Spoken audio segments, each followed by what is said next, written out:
Okay, class, it's the weekend and wanted to just talk about the two discussion board questions I have on this week's collaboration tab that are due in today, Sunday. One is the Eric Thomas video, the other is the addiction to technology.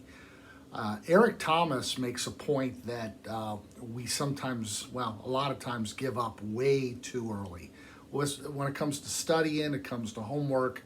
Some of you comment or have commented in the past on this video that you're not willing to give up sleeping and eating. I don't think really that the message that he says is that you're supposed to threaten your health with not eating and sleeping. But I think he does make a point that unless you start worrying, especially college students that are thinking about a career or have no idea what they're going to do for a career or just coming out of school, if you're not stressed to the point where you're not uncomfortable, then you're never going to get pushed mentally to get successful. So you have to want success as much as you want to breathe, like he explained.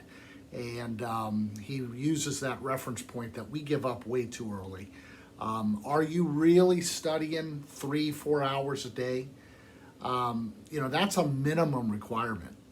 You take 3, 4, 5 classes, it may be 4 or 5 hours a day. Are you really blocking yourself off in a room without your smartphone? Are you in an area where you're not distracted? Because if you're not, you might as well not be even studying, because you cannot do two things at one time. You can't be checking your Facebook status, Instagram, whatever, while studying for a test or even reading a chapter.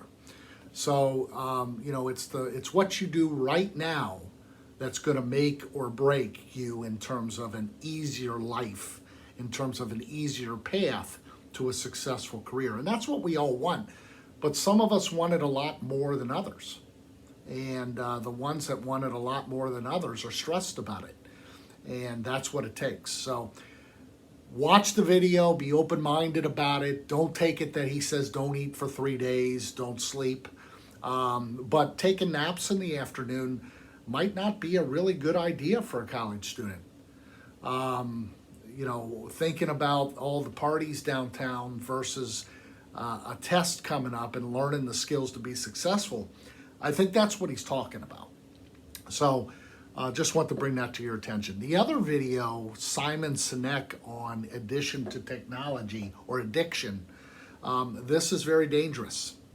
Everybody's addicted. Some are a 10 out of 10, some are a 5 out of 10. I don't think there's anybody that's under a 5 at this point. And this is responsible for a lot of people getting fired in the real world and a lot of students dropping out of school because they look at this as all day. They don't have communication skills. And, you can't interview by texting. You can't interview by email. It is a face-to-face conversation in person or at least via a Zoom call. So the addiction to technology is something that, number one, you have to admit. Number two, you have to acknowledge that you have a problem. And number three, you have to write down and start executing a plan to be able to communicate with people, both personally and especially in the business world, so that you can manage people, you can get that next job, you can function in a way that you're going to be successful. That phone, the tablet, the computer, while technology is great for conducting business in certain ways, we're using it right now for me to send a video via Blackboard. While it is great, it is the cause of so many problems with confidence in young people, with communication skills or lack of them. And it's something that you really need to acknowledge and start working on a solution. That's it. Take care.